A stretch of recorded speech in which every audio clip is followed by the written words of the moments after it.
محمد نبينا بنور وادينا، محمد نبينا بنور وادينا، من مكة حبيبي نور سطع في المدينة.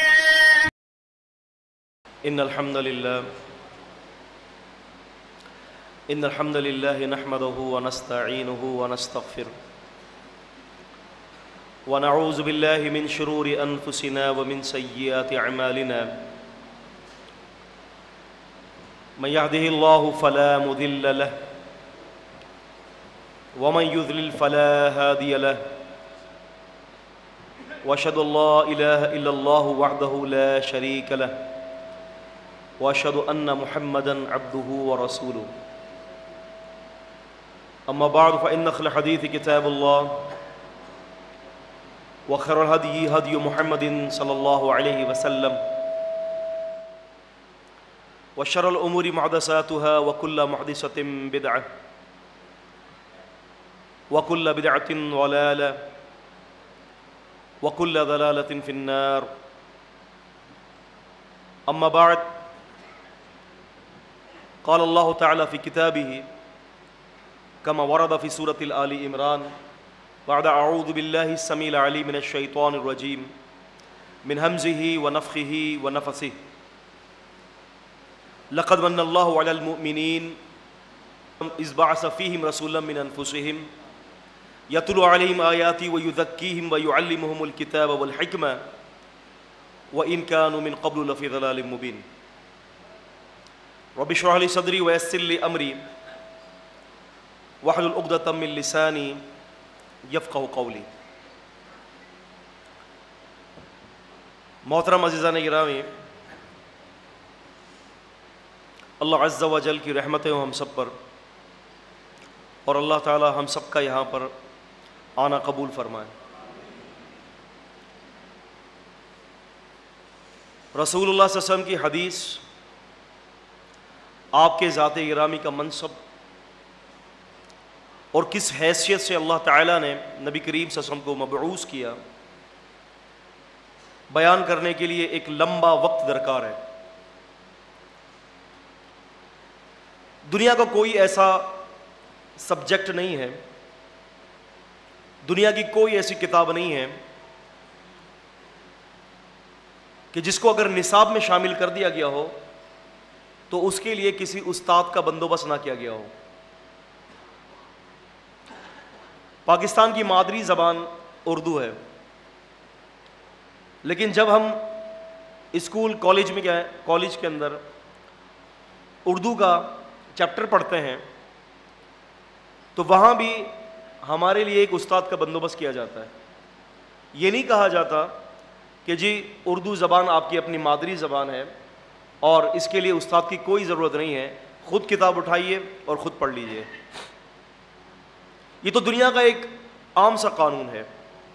آپ چاہے قانون دیکھ لیں، آپ چاہے طب دیکھ لیں، آپ دنیا کا کوئی بھی شعبہ اٹھا لیجئے، ہر شعبے کے لیے ایک رہنما اور ایک استاد کی ضرورت پڑتی ہے.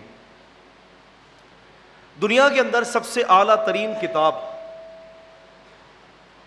اور سب سے اونچی کتاب قرآن مجید ہے، جس کی حفاظت کی ذمہ داری اللہ تبارک و تعالیٰ نے لی ہے، اور ساتھ ہی ساتھ اس کتاب کی جو تشریح ہے، اس قرآن کی جو تفسیر ہے، اس کے معنی کا تعین ہے، محمد الرسول اللہ صلی اللہ علیہ وسلم کا فرمان علی شان، اس کی بھی حفاظت کی ذمہ داری اللہ تعالیٰ نے خوب طریقے سے نبھائی. امام ابن الجوزی رحمۃ اللہ علیہ اس امت کے ایک عظیم اکابرین میں سے گزرے ہیں، اور آپ نے صحیح بخاری پر کام کیا ہے. ویسے تو آپ کے بہت سارے علمی کارنامے ہیں، آپ نے صحیح بخاری پر ایک کام کیا ہے، اس کا نام ہے کشف المشکل.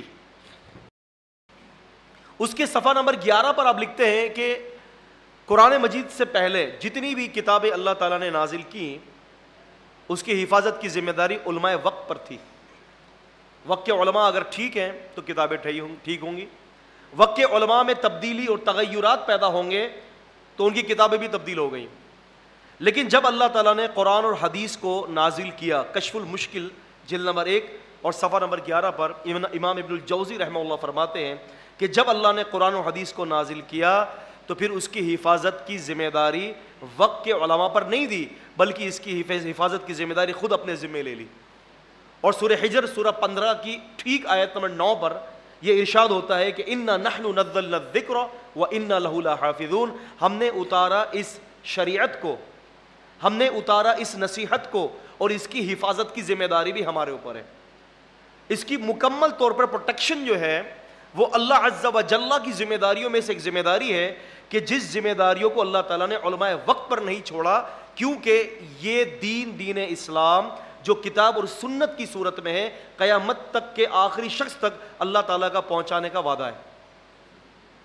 اب میں اس گفتگو میں نہیں جاؤں گا کہ حفاظت دین کیسے ہوا، لیکن آج کی جو گفتگو ہے میری کہ قرآن کا فہم حدیث کے فہم کے ذریعے ممکن ہے. یعنی کوئی شخص اگر یہ چاہتا ہے کہ قرآن کا فہم حاصل کر لے اور وہ اس منشا تک پہنچ جائے کہ جو منشا اللہ تعالیٰ کی ہے، اور حدیث کو بھی چھوڑ دے وہ، تو وہ کبھی بھی اللہ تعالیٰ کی منشا کو پا نہیں سکتا. قرآن مجید نے اس منشا پر اور قرآن مجید نے اس اعلیٰ منصب پر خود نے نبی کریم صلی اللہ علیہ وسلم کو فائز کیا ہے. اگر آپ پڑھیں گے سورہ نحل میں سورہ نمبر 16 کے اندر اور آیت نمبر 44 میں اللہ تعالیٰ کہتے ہیں کہ نبی صلی اللہ علیہ وسلم جو کتاب ہم نے آپ کی طرف نازل کی ہے، فرمایا لِتُبَيَّنَ لِلنَّاسِ مَا نُزِّلَ إِلَيْهِمْ لَعَلَّهُمْ يَتَفَكَّرُونَ. یا 3 کام بتائے کہ کتاب ہم نے نبی نازل کر دی، اب کیا کرنا ہے کتاب نازل کرنے کے بعد؟ لِتُبَيَّنَ لِلنَّاسِ، اے نبی محمد صلی اللہ علیہ وسلم آپ اس کتاب کی تبیین کر دیجئے، آپ اس کا خلاصہ کر دیں لوگوں کے لیے، آپ اس کے معنی اور اس کے مقاصد اور جو اجمالاً بیان کیا گیا ہے اس کی پوری ڈیٹیل آپ امت کو دے دیں. پہلے کتاب اتاری، پھر کتاب اتارنے کے بعد فرمایا کہ اے نبی صلی اللہ علیہ وسلم اس کتاب کی تشریح آپ کر دیں، پھر فرمایا لعلہم یتفکرون، آپ کی تشریح کے بعد ممکن ہے کہ یہ غور و فکر کرنے والے بن جائیں. معنی یہ ہوا کہ قرآن کے نازل ہونے کے بعد اگر کوئی شخص نبی کریم صلی اللہ علیہ وسلم کو چھوڑ کر، آپ کی تشریح کو چھوڑ کر ڈائریکٹ قرآن پر عمل کرے گا تو وہ کبھی بھی نہیں کر سکتا. قرآن مجید نے نبی کریم صلی اللہ علیہ وسلم کو کئی مقامات پر معلم انسانیت قرار دیا ہے، ایک مقام پر نہیں کئی مقام پر، جس کا ذکر قرآن مجید سورہ بقرہ سورہ نمبر 2 کی آیت نمبر 129، سورہ بقرہ سورہ نمبر 2 کی آیت نمبر 159، سورہ نساء سورہ 4 کی آیت نمبر 113، اور سورہ آل عمران سورہ نمبر 3 کی آیت نمبر 164، اور سورہ احزاب 33 کی آیت نمبر 34 جو ابھی ہمارے جو ہے وہ حافظ صاحب اللہ تعالیٰ ان پر رحمتیں نازل فرمائے انہوں نے تلاوت فرمائی. اس کے علاوہ سورہ جمعہ سورہ نمبر 62 کی آیت نمبر 2 میں، ان آیات میں اللہ تعالیٰ فرماتے ہیں یعلمہم الکتاب والحکمہ، یعلمہم الکتاب والحکمہ، یہ نبی ان کو کتاب کی تعلیم دے گا اور حکمت کی تعلیم دے گا. کتاب کی تعلیم نبی کریم صلی اللہ علیہ وسلم کے ذمہ ہے. آپ دیکھیں نا، میں ایک مثال دیتا ہوں کہ اگر کوئی شخص جو ہے یہ موبائل جو ہم چارج کرتے ہیں، اگر یہ موبائل کوئی شخص جو ہے وہ ایڈپٹر کی جگہ پر، جو اس کا جو چارجر ہوتا ہے اس کی جگہ پر اگر اس کو چارج کرے 12,000 وولٹیج کے جو کھمبا ہوتا ہے اس کے ساتھ اگر موبائل کو تار لگا کر چارج کرے گا تو کیا چارج ہوگا؟ ایک دم سے دھماکہ ہوگا اور خود بھی اڑ جائے گا وہ. تو بالکل اسی طریقے سے اگر کوئی شخص نبی علیہ السلام کی حدیث کو چھوڑ دیتا ہے، نبی علیہ السلام کی حدیث کو اختیار نہیں کرتا اور وہ ڈائریکٹ قرآن کو سمجھنے کی کوشش کرتا ہے اور یہ کہتا ہے کہ میرا افہام اور میری تفہیم سب سے اعلیٰ ہے، تو وہ شخص ہدایت کو حاصل نہیں کرے گا، وہ شخص گمراہ ہو جائے گا. کیونکہ یہ تو اللہ تبارک و تعالیٰ کا قانون ہے، لَقَدْ مَنَّ اللَّهُ عَلَى الْمُؤْمِنِينَ إِذْ بَعَثَ فِيهِمْ رَسُولًا مِنْ أَنفُسِهِمْ. یقیناً اللہ تعالیٰ نے مومنوں پر احسان کیا کہ انہی میں سے ایک رسول بھیج دیا. رسول کا کام کیا تھا؟ یعلمہم الکتاب والحکمہ، ان کو کتاب اور حکمت کی تعلیم دیتا ہے.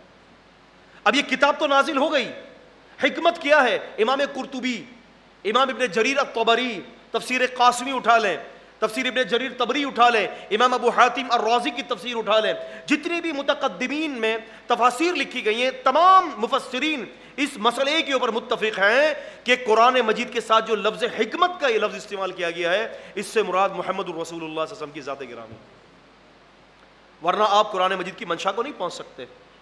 ایک جگہ پر گفتگو ہوئی اور میرا موضوع تھا کہ حدیث بھی کتاب اللہ ہے. یہ میرا موضوع نیٹ پر موجود ہے، آپ دیکھ سکتے ہیں. حدیث بھی کتاب اللہ ہے.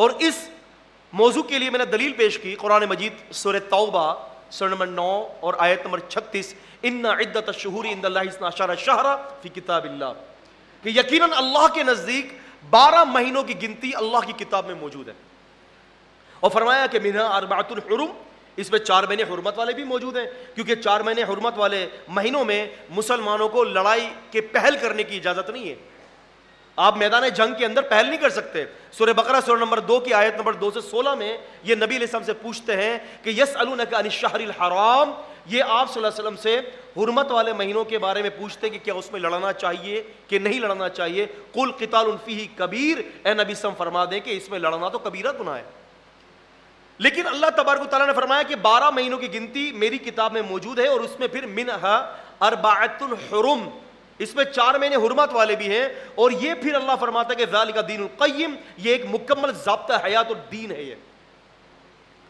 تو میں نے لوگوں سے یہ کہا کہ اگر اس پروگرام کے اندر اچھے خاصے یہ غامدی مذہب کے بھی لوگ تھے اور پرویزی بھی تھے، میں نے ان سے یہ کہا کہ قرآن یہ کہہ رہا ہے کہ 12 مہینوں کی گنتی قرآن میں موجود ہے، کتاب اللہ میں موجود ہے، رجب، شعبان، رمضان، شوال، ذی القعدہ، ذی الحج، یہ سارے مہینے کتاب اللہ کے اندر موجود ہیں، اور پلس اس کے اندر جو ہے وہ حرمت والے مہینوں کی بھی تصحیح کر دی گئی ہے۔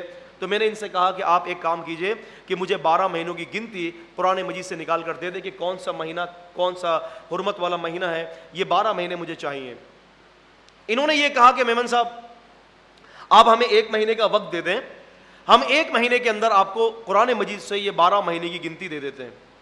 میں نے کہا میں آپ کو 1 مہینے کا وقت نہیں دوں گا، میں نے کہا میرا دل بڑا وسیع ہے، میں آپ کو ٹھیک 1 سال کا وقت دوں گا۔ میں نے کہا ٹھیک ہے 1 سال کا وقت ہے، ہم ابھی نکال کے دے دیتے، اس میں کون سا مسئلہ رہا، 1 سال، یہاں تو 1 مہینے کی بات ہے، ابھی ہم جائیں گے پرویزیوں کے پاس، ابھی وہ کھٹ سے ہمیں نکال کے دے دیں گے۔ میں نے کہا ٹھیک ہے آپ کو 1 سال کا وقت ہے، اگلے سال آپ دے دیجیے گا۔ اب ہوا یہ عزیزان گرامی کہ یہ چلے گئے، 1 سال کے بعد ٹھیک میں نے ان سے رابطہ کیا اور ہم نے ان سے کہا کہ جی وہ 12 مہینے کی گنتی کہاں ہے؟ کہتے ہیں کہ غور کر رہے ہیں۔ کیا کہا؟ غور کر رہے ہیں، تدبر اور تفکر کر رہے ہیں۔ میں نے کہا سبحان اللہ، قرآن مجید سورہ قمر 54 سورت آیت نمبر 17، آیت نمبر 22 اور آیت نمبر 32 اور آیت نمبر 40، ان 4 مقامات پر فرمایا وَلَقَدْ يَسَّرْنَا الْقُرْآنَ لِذِكْرِ فَهَلْ مِن مُدَّكِرٍ، ہم نے اس قرآن کو سمجھنے کے لیے آسان کیا ہے، کوئی ہے جو غور و فکر کرے؟ میں نے کہا قرآن تو یہ کہہ رہا ہے کہ قرآن کو سمجھنے کے لیے بہت آسان کر دیا گیا ہے، اگر ایک آیت پر بابو 1 سال لوگے تو پھر 6000 سے زیادہ آیتوں کے لیے 6000 سال کہاں سے لاؤ گے؟ ایک آیت کو سمجھنے کے لیے 1 سال۔ وہ کیوں تھا ایسا؟ وہ اس لیے تھا کہ انہوں نے اللہ کے رسول صلی اللہ علیہ وسلم کے فرمان کو چھوڑ دیا تھا۔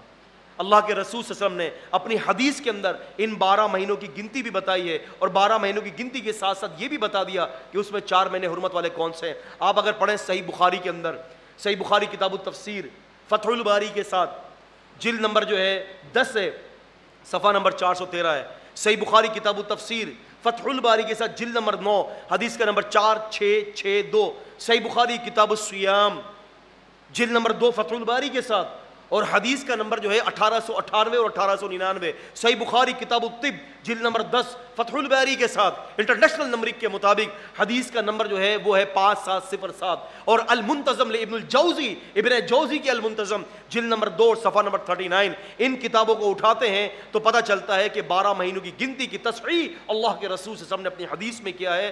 قرآن یہ کہہ رہا ہے اگر قرآن سمجھنا ہے تو کتاب اللہ کے ذریعے سمجھا جائے، اور یہ قرآن یہی کہہ رہا ہے کہ کتاب اللہ سے مراد محمد الرسول اللہ صلی اللہ علیہ وسلم کا فرمان عالی شان بھی ہے۔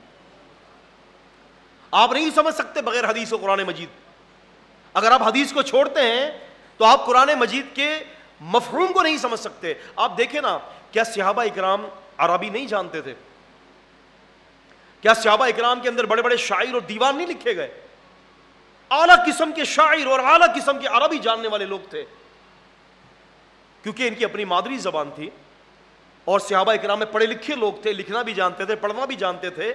نبی علیہ السلام کی بعثت کے وقت 8 آدمی پڑھنا لکھنا جانتے تھے، پھر نبی صلی اللہ علیہ وسلم نے خود نے ہی لکھنے پڑھنے کو فروغ دیا، اور پھر کئی صحابہ اکرام تھے۔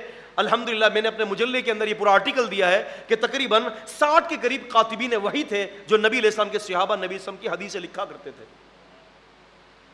ہوا ایسا کہ قرآن مجید سورۃ الانعام سورہ نمبر 6 کی آیت نمبر 82 نازل ہوئی، الذین آمنوا ولم یلبسوا ایمانہم بالظلم اولئک لہم الامن وہم مہتدون۔ الذین آمنوا وہ لوگ جو ایمان لائے ولم یلبسوا ایمانہم بظلم اور انہوں نے اپنے ایمان کے اندر ظلم کو نہیں ملایا اولئک لہم الامن ان کے لیے امن ہے وہم مہتدون اور یہ ہدایت پر ہیں.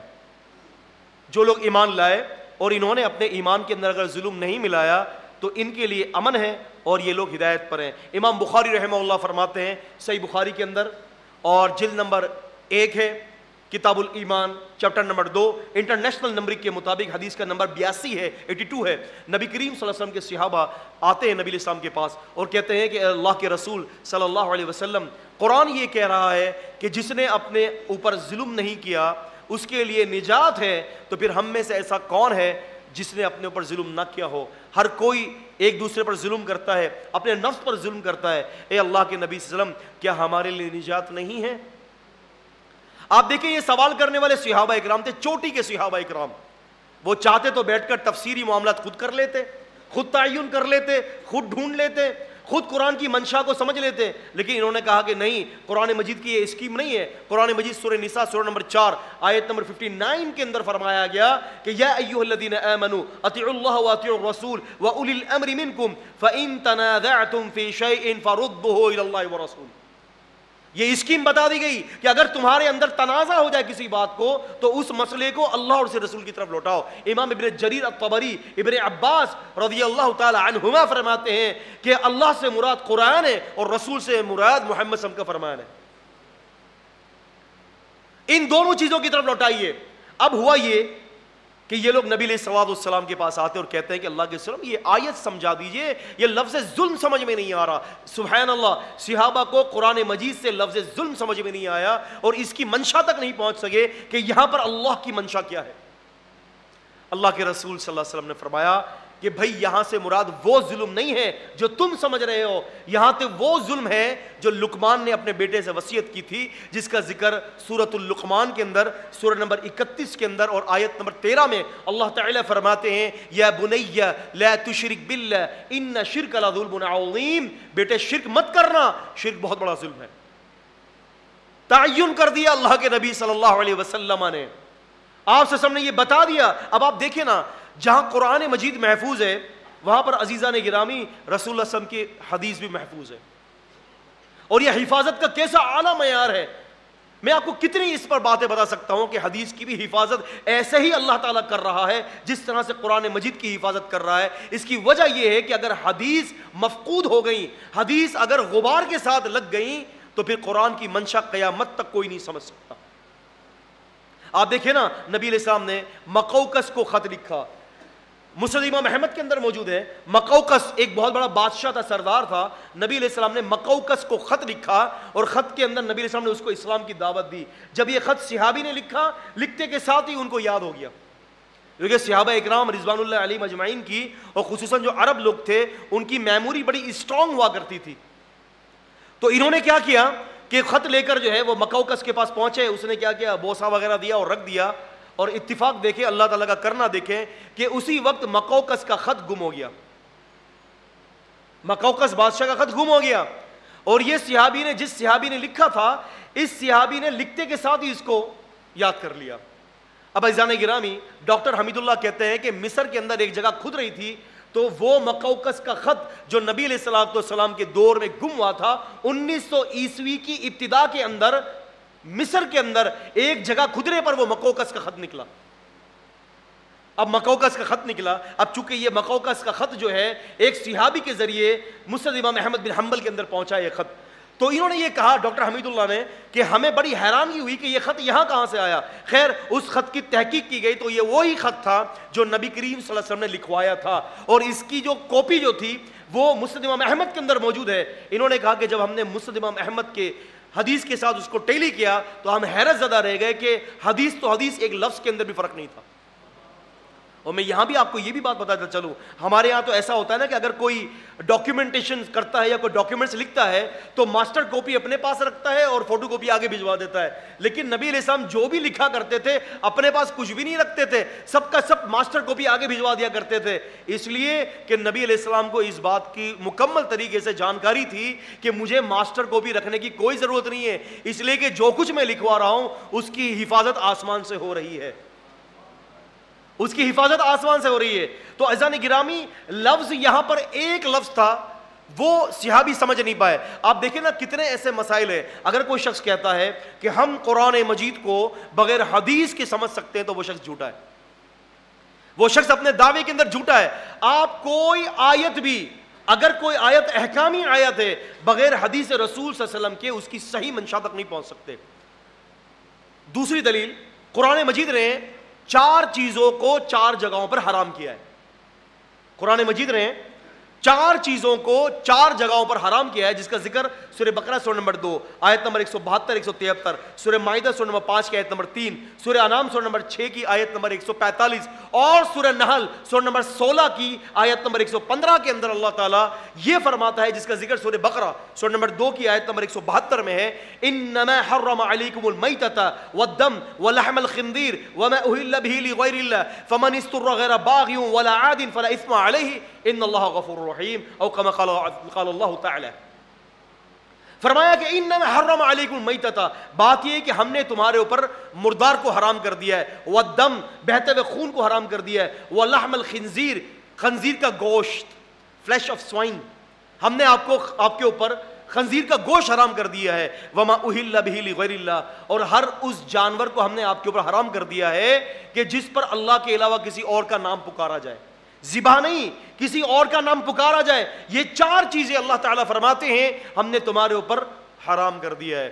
ایک صاحب سے گفتگو ہوئی تو میں نے ان سے یہ کہا کہ بھئی قرآن مجید تو یہ کہہ رہا ہے ان 4 چیزوں کے علاوہ ساری چیزیں حلال ہے, کیونکہ انما کلمہ حصر کا فائدہ دیتا ہے عربی میں. اس کا معنی یہ ہے کہ بات وہی ہے جو بیان کی جا رہی ہے, یہ 4 چیزیں تمہارے اوپر حرام ہے, باقی سب کچھ حلال ہے. میں نے کہا کتا ہو گیا وہ بھی آپ کے اوپر حلال ہے, شیر ہو گیا, چیتا ہو گیا, جو بھی چیز ہے باقی ساری چیزیں آپ کے اوپر, بندر وغیرہ یہ سب حلال ہے. اس نے کہا کہ نہیں حلال نہیں ہے. میں نے کہا حلال ہے, قرآن کہہ رہا ہے.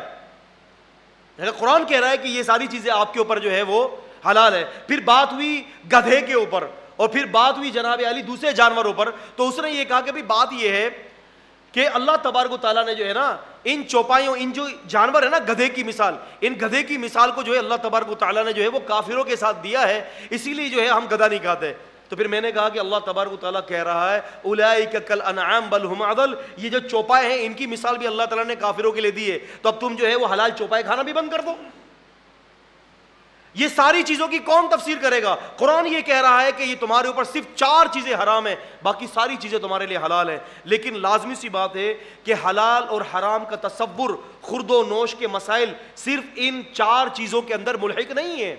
ہمیں پوری تفصیل چاہیے کہ کیا چیز حلال ہے اور کیا چیز حرام ہے. اس کے لیے ہمیں لازماً محمد الرسول اللہ صلی اللہ علیہ وسلم کی طرف جانا ہوگا. دیکھیں یہ جو قرآن مجید نے جو قاعدہ نقل کیا ہے یہ قاعدہ خاص ہے, اس کو عام محمد الرسول صلی اللہ علیہ وسلم نے کیا ہے.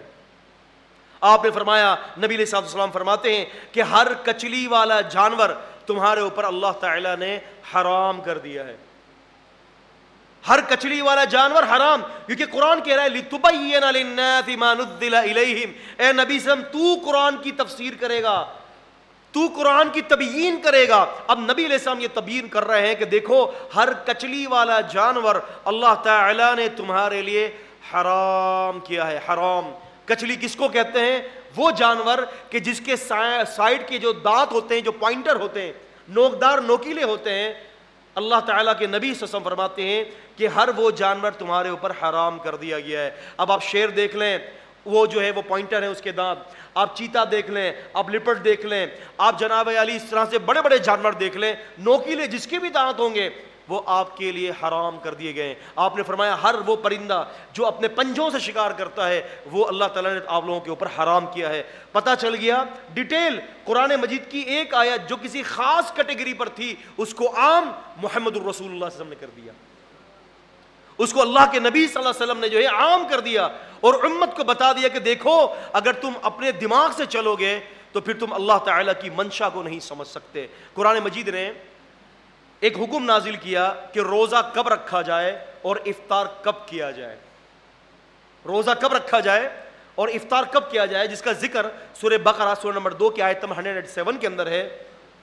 اللہ تعالیٰ کہتے ہیں کلوا واشربوا حتی یتبین لکم الخیط الابیض من الخیط الاسود من الفجر ثم اتموا الصیام الی اللیل.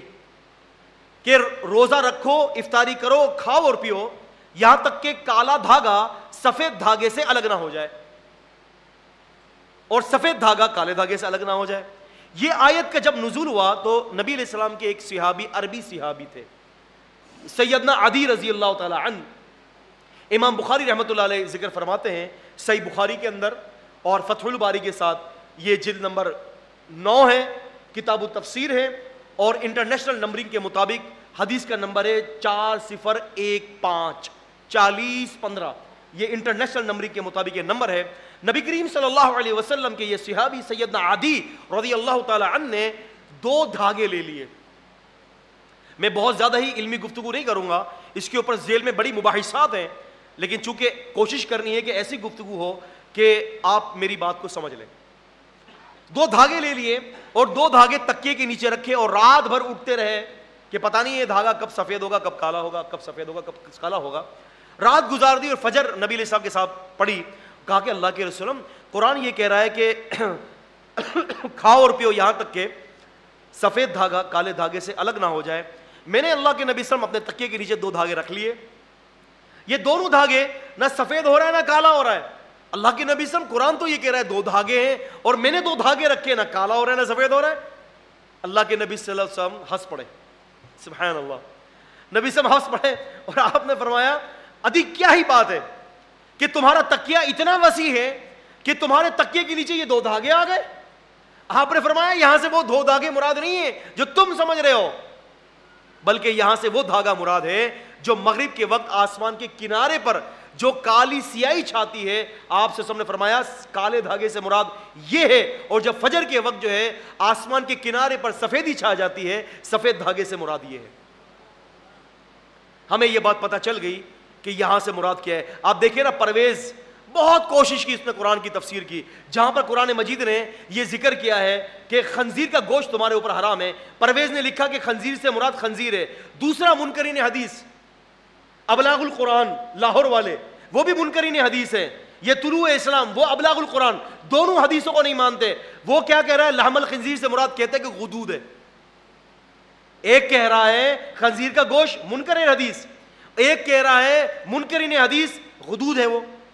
تو یہ خود بھی اپنی تفسیر کے اندر یکساں نہیں ہے، یہ بھی اپنی تفسیروں کے اندر ادھر سے ادھر ہوتے رہتے ہیں۔ مجھے کہتے ہیں یہ لوگ کہ دیکھیں نا میمن صاحب، یہ سارا جو جتنا بھی یہ تنازعہ ہے اور یہ جتنے بھی فسادات جو ہیں امت کے اندر، یہ سب نعوذ باللہ من ذالک یہ حدیث رسول کی مرہون منت ہے۔ تو میں نے ان سے یہ کہا کہ اگر یہ سارے کا سارا اختلاف حدیث کی وجہ سے ہے تو پھر چکڑالوی، جیراج پوری اور جو ہے اسلم ہو گیا، اس طرح سے غامدی ہو گیا، اس طرح سے طاہر القادری ہو گیا، اس طرح سے طلوع اسلام ڈاکٹر شبیر رضوی ہو گیا، ڈاکٹر فریحال ہو گئی۔ میں نے کہا یہ سارے کے سارے ایک نقطے پر جمع کیوں نہیں ہوتے؟ یہ سب کی مختلف تفاسیر ہیں، سب کے مختلف عقیدے ہیں۔ اگر حدیث اختلافات کو پیدا کرتی ہیں تو پھر تم لوگوں کو تو متفق ہونا چاہیے قرآن کی تفسیر میں۔ میں نے کہا ایسا کیوں نہیں ہے؟ تو کہتے ہیں وہ تو وہ اصل میں ان لوگوں کی ضد کی وجہ سے۔ تو میں نے کہا پھر ہماری بھی ضد ہے، ہماری یا لوگوں کی بھی ضد ہے، اس میں حدیث کا کوئی قصور نہیں ہے، کیونکہ اختلافات حدیث رسول صلی اللہ علیہ وسلم پیدا نہیں کرتی، بلکہ اختلافات لوگوں کی اپنے ہاتھوں کی کمائیاں ہوتی ہیں۔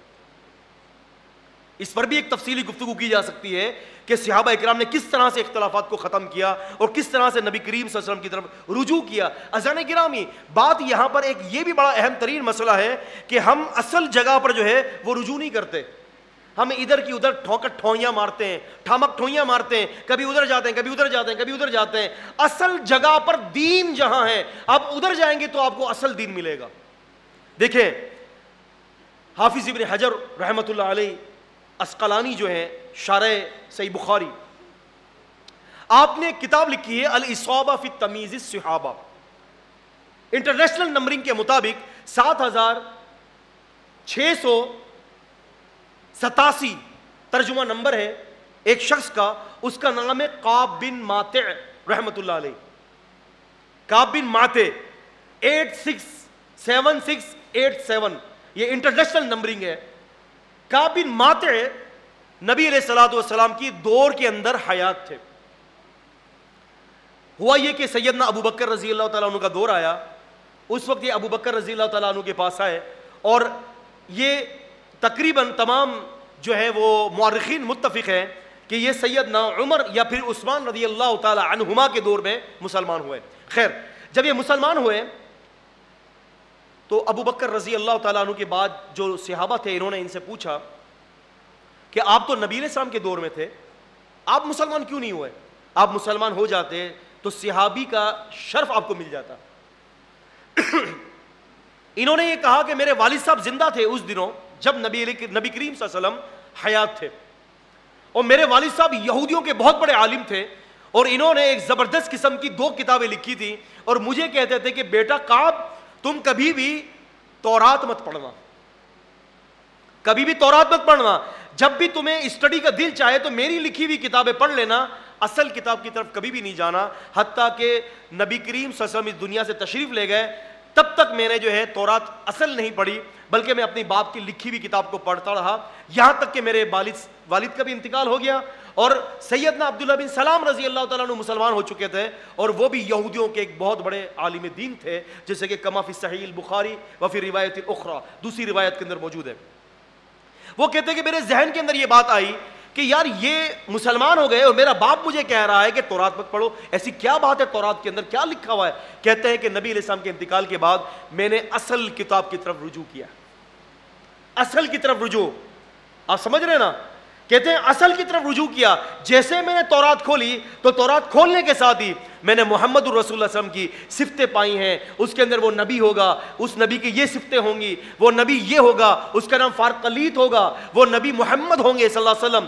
یہ ساری صفتیں جب اس نے دیکھی, کہتا ہے کہ میرا باپ مجھے گمراہ کر کر چلا گیا, اور حتیٰ کہ عثمان رضی اللہ کے دور میں آ کر وہ مسلمان ہوتا ہے, کہتا ہے کہ میرے باپ نے مجھے اصل کتاب کو پڑھنے سے منع کیا تھا.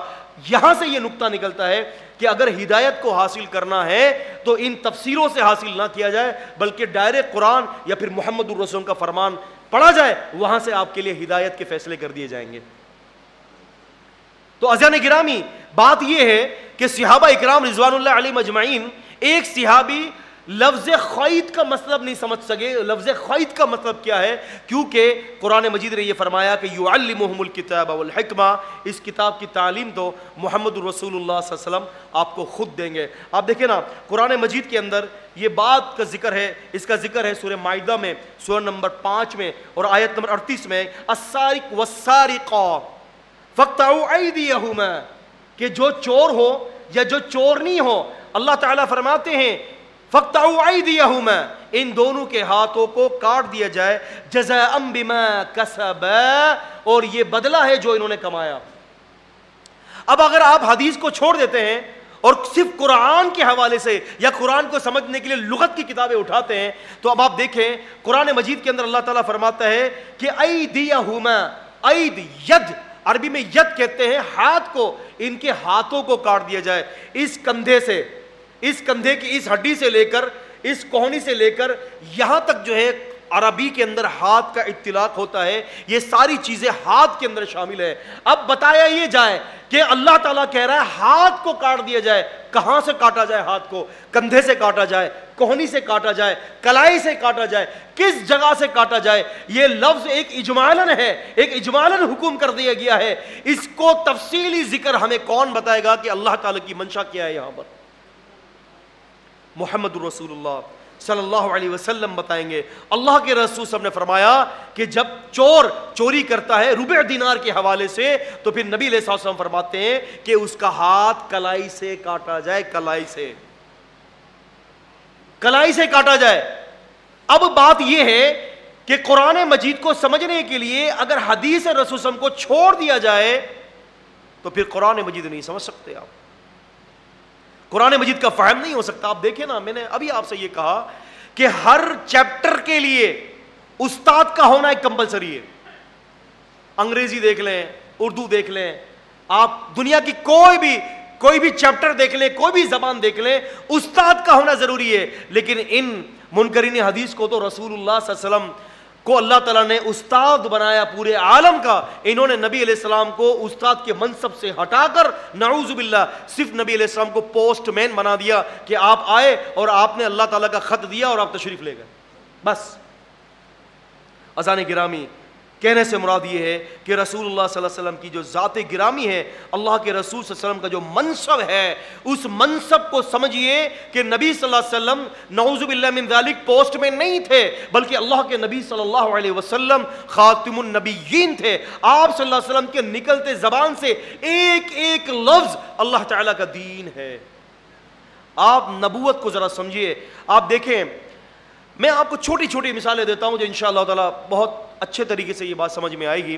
آپ دیکھیں تو صحیح نبی علیہ الصلوۃ والسلام کی تعلیمات کو کس طرح سے محفوظ کیا گیا ہے تاکہ لوگ قرآن کو سمجھ لیں، قرآن کی تفہیم کو سمجھیں، اللہ تعالیٰ کی منشا کو سمجھیں. آپ دیکھیں نا کہ کبھی آپ نے اپنے والد گرامی کے داڑھی کے بالوں کو چیک کیا ہے کہ آپ کے والد کے داڑھی میں کتنے سفید بال ہیں؟ کبھی بھی نہیں، پتہ ہی نہیں ہے. انس بن مالک فرماتے ہیں کہ میں نے نبی علیہ الصلوۃ والسلام کے داڑھی مبارک کے اندر کتنے بال سفید تھے اس کا علم بھی مجھے ہے، اور وہ 19 کی تعداد کے اندر تھے. 1400 سال گزر گئے، آج حدیث کے اندر یہ بات بھی محفوظ ہے. اسی طرح جس طرح قرآن کہ نبی علیہ السلام کے داڑھی مبارک کے اندر 19 بال سفید تھے. اللہ کی قسم میں اسلام اور تقابل ادیان کا طالب علم ہوں. آپ کرسچینٹی کو دیکھ لیں، آپ جودیزم کو دیکھ لیں، ہندوازم کو دیکھ لیں، آپ زرتشت کو دیکھ لیں، دنیا کے اندر کسی مذہب کے اندر اس کے پیشوا کی اتنی باریک چیزیں محفوظ نہیں ہیں جتنی محمد الرسول صلی اللہ علیہ وسلم کی چیزیں محفوظ ہیں.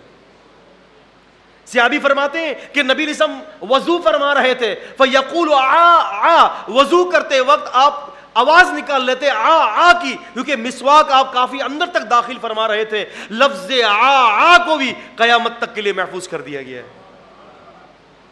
اب اندازہ کریں کیونکہ نبی علیہ السلام کا جو منصب تھا عزیزان گرامی، وہ منصب بہت اعلیٰ قسم کا منصب ہے کہ نبی علیہ السلام کی ذات کے ایک ایک پہلو کو اللہ تعالیٰ نے وعدہ کیا ہے کہ میں محفوظ نہیں بلکہ محفوظ ترین کر دوں گا.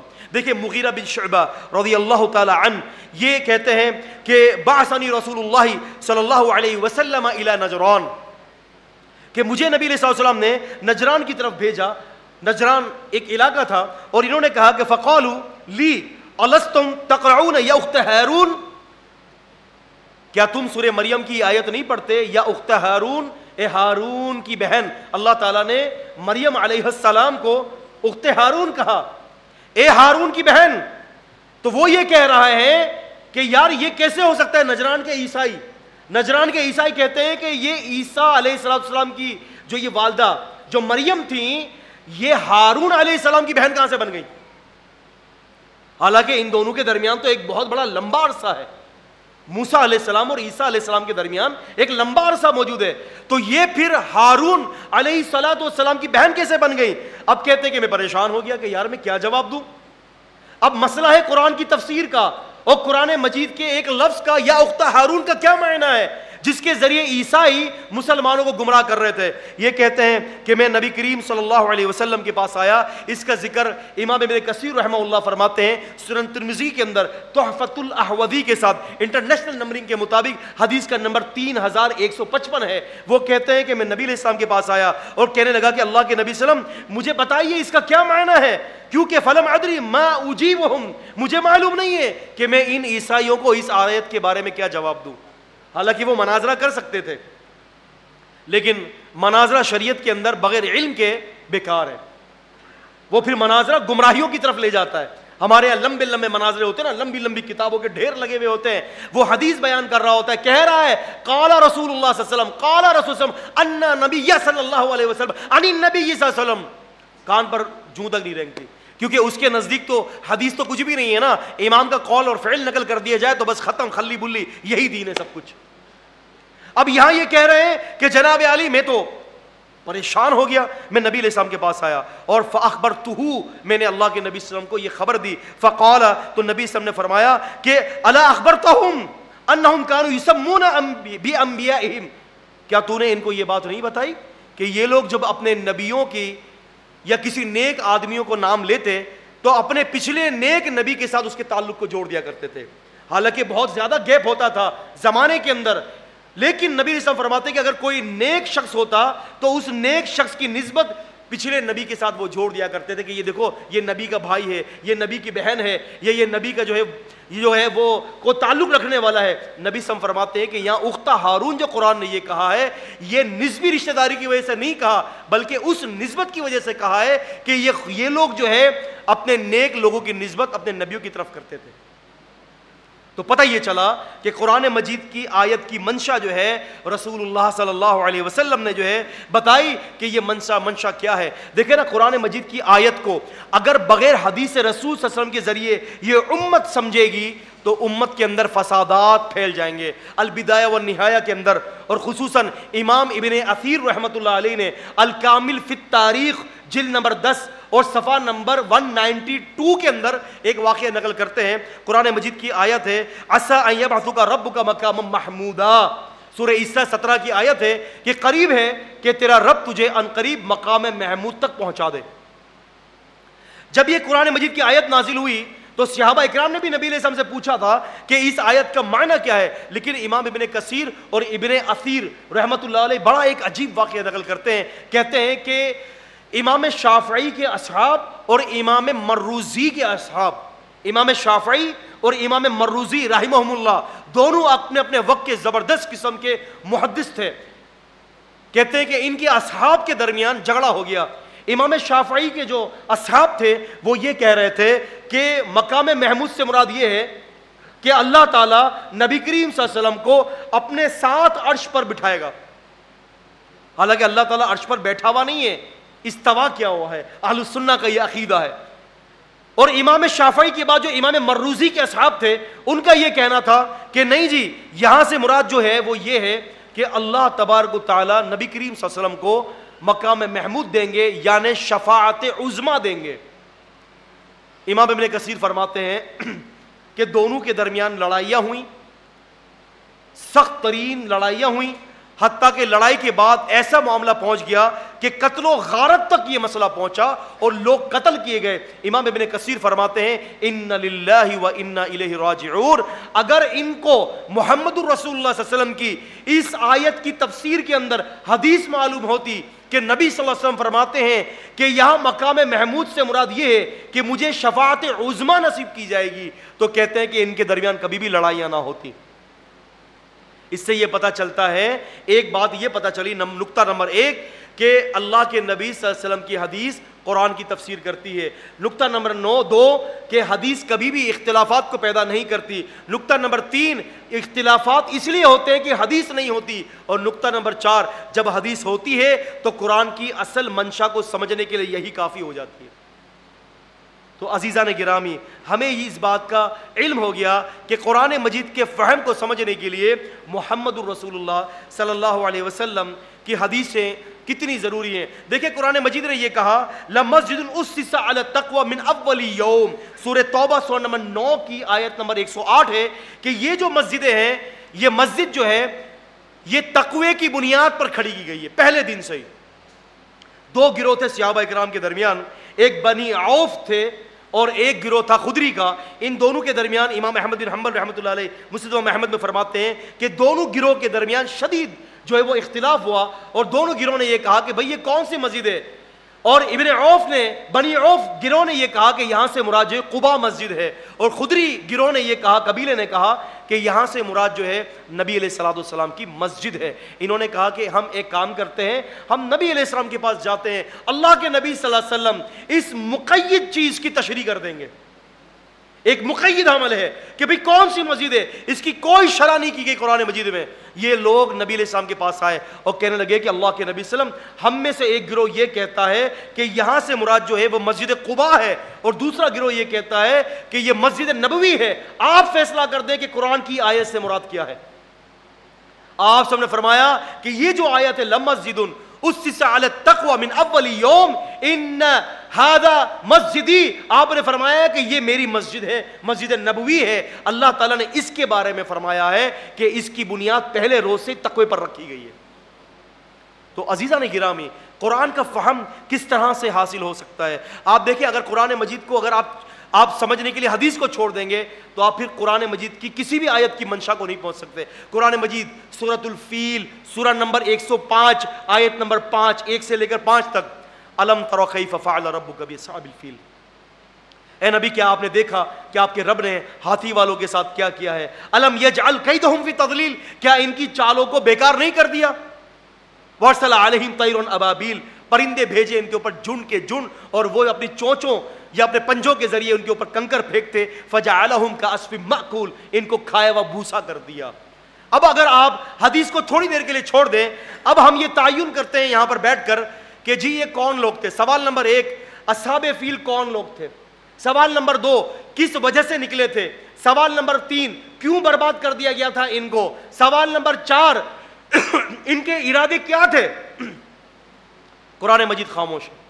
اللہ تعالیٰ نے کیوں ان کو برباد کیا؟ قرآن مجید خاموش۔ اگر آپ سے کوئی غیر مسلم سوال کرتا ہے کہ اگر آپ یہ کہتے ہو کہ آپ کا دین مکمل ہے تو آپ بتاؤ سورہ فیل کا مسئلہ کیا ہے، یہ لوگ کون تھے، کیوں برباد کر دیے گئے تھے، یہ لوگ کس ارادے سے گئے تھے؟ قرآن مجید مکمل طور پر خاموش ہے۔ اللہ کے رسول صلی اللہ علیہ وسلم نے فرمایا کہ اس سے مراد وہ لوگ ہیں کہ جو بیت اللہ کی عظمت کے لیے اور اس کی بنیادوں کو ڈھانے کے لیے نکلے تھے۔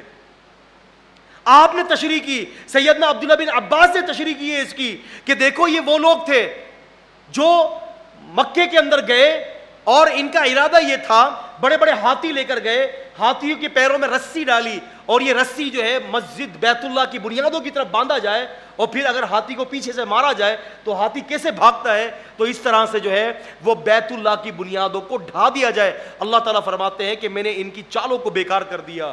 اب اگر حدیث کو لیں گے تو قرآن کی اس آیت کا تعین ہو جائے گا کہ یہ کون لوگ تھے، ورنہ کوئی بھی اس صورت کے بارے میں ہمیں نہیں بتا سکتا کہ یہ لوگ کون تھے۔ ہم کتنی آیات کا انکار کریں گے؟ دیکھیں اللہ تبارک و تعالیٰ ایک ہے، وحدہ لا شریک ہے، اس کا کوئی رب نہیں ہے، یہ بات تعین ہے۔ لیکن اگر آپ حدیث کو چھوڑ دیں گے عزیزان گرامی تو اس کا تعین بھی نہیں کر سکتے۔ قرآن مجید سورہ مریم سورہ نمبر 19 اور آیت نمبر 63 کے اندر فرمایا، اور 64 میں، وَمَا نَتَنَزَّلُ إِلَّا بِأَمْرِ رَبِّكَ، اے نبی وما اور نہیں، نتنزل ہم اترتے ہیں، بِأَمْرِ رَبِّكَ مگر اے نبی تیرے رب کے حکم سے، وَمَا نَتَنَزَّلُ إِلَّا بِأَمْرِ رَبِّكَ اے نبی ہم نہیں نازل ہوتے مگر تیرے رب کے حکم سے۔ اس آیت کی پچھلی والی آیت کو دیکھیں گے تو اللہ تعالیٰ ہے جو اپنے آپ کے لیے جمع متکلم استعمال کر رہا ہے۔ آپ سمجھ رہے ہیں نا میری بات کو؟ اللہ تعالیٰ اپنے لیے جمع متکلم استعمال کر رہا ہے کہ ہم نے جنت کو بنایا، ہم نے یہ کیا، ہم نے یہ کیا، اور پھر اللہ تعالیٰ خود ہی یہ کہہ رہا ہے کہ اے نبی ہم نہیں اترتے مگر تیرے رب کے حکم سے۔ اس آیت کو پڑھنے کے بعد تو نعوذ باللہ ایسا محسوس ہوتا ہے کہ گویا کہ اللہ تعالیٰ کا بھی کوئی رب ہے جس کے حکم سے اللہ تعالیٰ اترتا ہے۔ آپ حدیث کو چھوڑ دیں، آپ کہتے ہیں کہ حدیث کچھ بھی نہیں ہے، ٹھیک ہے آپ حدیث کو چھوڑ دیں۔ اگر آپ نے حدیث کو چھوڑ دیا اس آیت کا تعین نہیں کر سکتے کہ متکلم کون ہے۔ جب ہم محمد رسول اللہ صلی اللہ علیہ وسلم کی حدیث کو لیتے ہیں، اللہ کے رسول صلی اللہ علیہ وسلم کی حدیث ہے، اس کا ذکر امام بخاری رحمۃ اللہ علیہ نے صحیح بخاری کے اندر فرمایا ہے، اور کتاب التفسیر کے اندر، اور جلد نمبر 9 ہے، اور حدیث کا نمبر 4738 ہے۔ اللہ کے رسول صلی اللہ علیہ وسلم فرماتے ہیں کہ میں انتظار کر رہا تھا جبریل کا، جبریل میں ان کا انتظار کر رہا تھا، اور کافی دنوں کے بعد وہ آئے تو میں نے جبریل سے کہا کہ آپ کہاں تھے، میں تو آپ کا انتظار کر رہا تھا۔ تو جیسے ہی نبی علیہ السلام نے یہ بات کہی تو جبریل نے کہا کہ وَمَا نَتَنَزَّلُ إِلَّا بِأَمْرِ رَبِّكَ اے نبی صلی اللہ علیہ وسلم ہم فرشتے آپ کے رب کے حکم کے بغیر اتر نہیں سکتے۔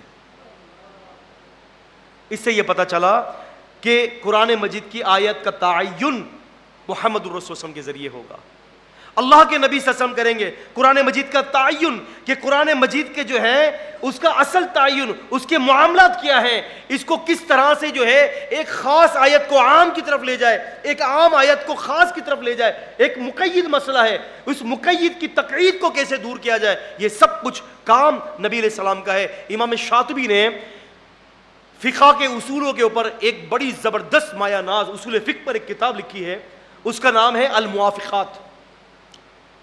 بڑے زبردست جنہوں نے اصول بیان کیے ہیں، اس میں سے آپ یہ اصول بیان کرتے ہیں، کہتے ہیں کہ صفحہ نمبر 782 کے اندر کہتے ہیں کہ اصول یہ ہے کہ قرآن مجید کو اگر سمجھنا ہو تو اس کو سمجھنے کے لیے وحی کے ذریعے سمجھا جائے، اور وہی وہ محمد الرسول صلی اللہ علیہ وسلم کی حدیث ہے۔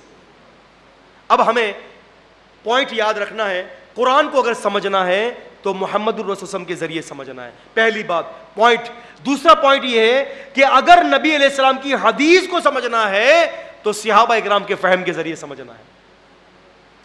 امت کے اندر اختلافات کو ختم کرنے کا واحد حل ہے کتاب اور سنت کی طرف رجوع الی الکتاب والسنہ. کتاب اور سنت کی طرف رجوع کر لیا جائے, قرآن و حدیث کے مطابق اپنے عقائد کو بنایا جائے. نئے نئے عقائد کی فیکٹریاں نہ لگائیں, نئے نئے مسائل کی فیکٹریاں مت لگائیں. جو فہم صحابہ کا تھا حدیث سمجھنے میں, اس فہم کو بروئے کار لائیں.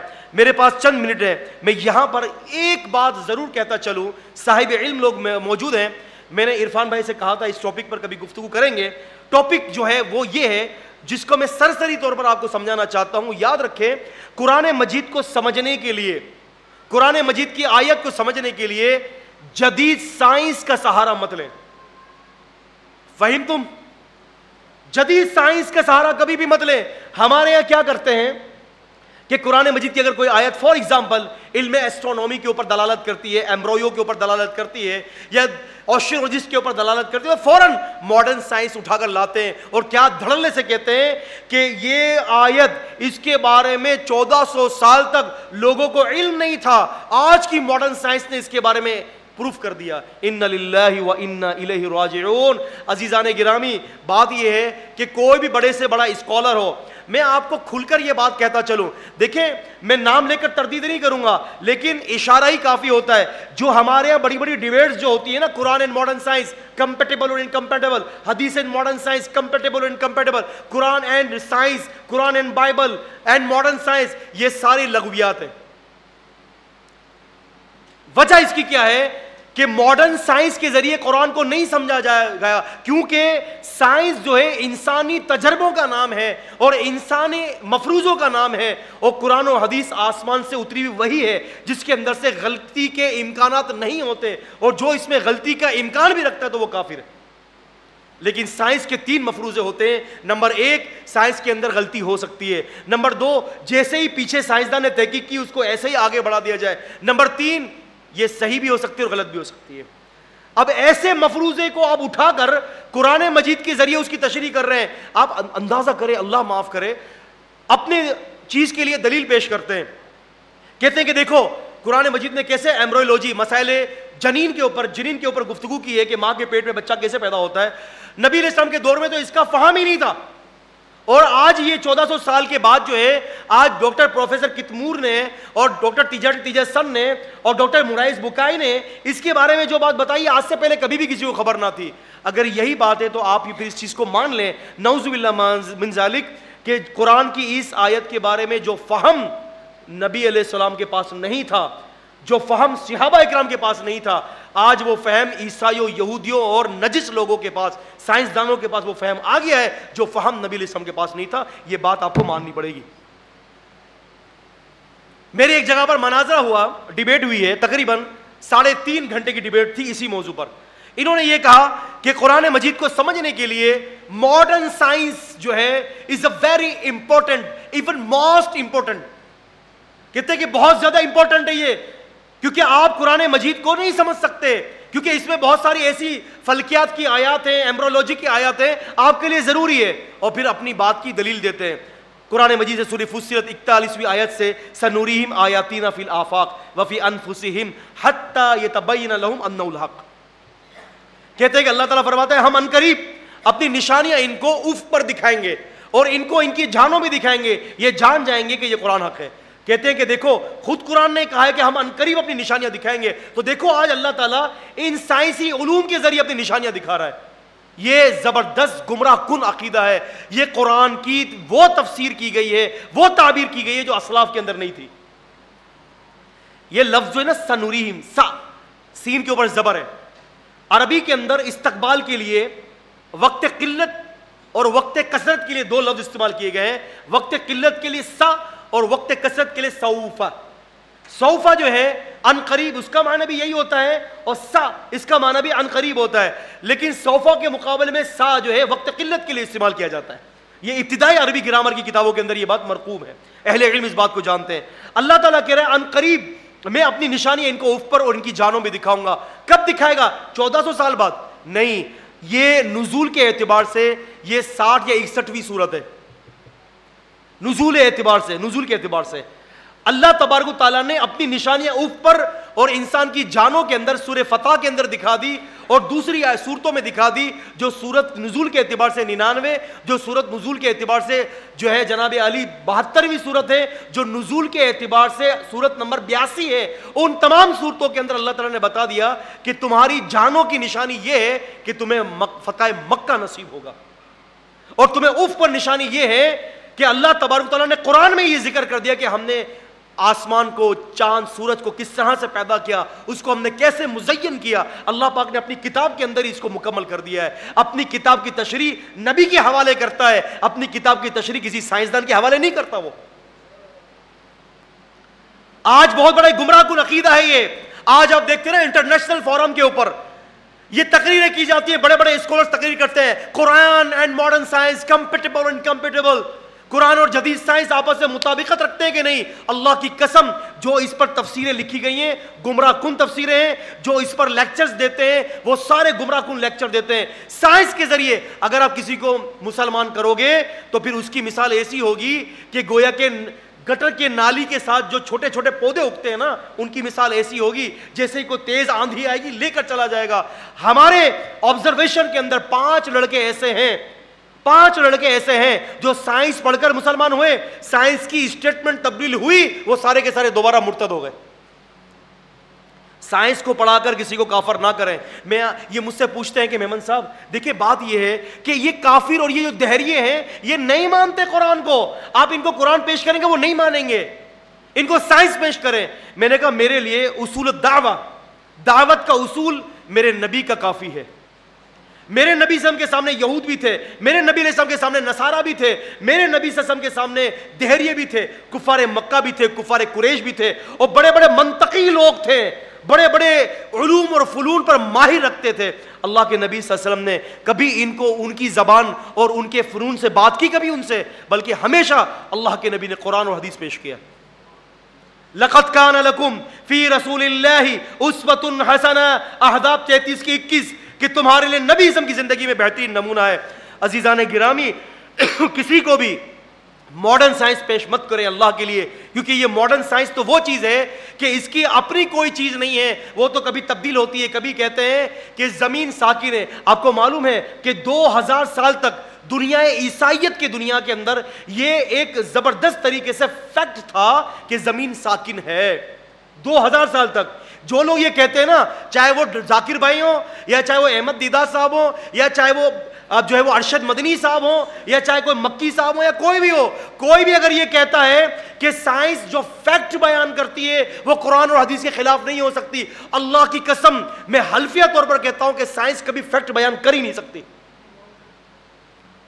I challenge all scientists, میں تمام سائنسدانوں کو چیلنج کرتا ہوں کہ سائنس کبھی بھی فیکٹ بیان نہیں کر سکتی. اگر قرآن سمجھنا ہے تو حدیث کے ذریعے سمجھا جائے, حدیث سمجھنا ہے تو صحابہ کا فہم کے ذریعے سمجھا جائے. قرآن و حدیث سمجھنے کے لیے سائنسدانوں کا محتاج نہیں ہے. 2000 سال تک یہ مفروضہ قائم تھا کہ زمین ساکن ہے. 2000 سال کے بعد ایک شخص آتا ہے, ایک سائنسدان اٹھتا ہے اور اس مفروضے کی تردید کر دیتا ہے. جو 2000 سال تک فیکٹ کی صورت اختیار کر گیا تھا کہ زمین ساکن ہے, 2000 سال کے بعد ایک ہی آدمی نے اس کو پاش کر دیا. تو عزیزان گرامی, میرے کہنے سے مراد یہ ہے, میرا مقصد یہ ہے کہ سائنس کبھی بھی فیکٹ بیان نہیں کرتی. آپ قرآن کو, آیات کو سمجھنے کے لیے اللہ کے لیے سائنس پیش مت کریں. آپ کو کیا قرآن کے اوپر ایمان نہیں ہے؟ کیا قرآن کی اپنی کوئی تاثیر نہیں ہے کیا؟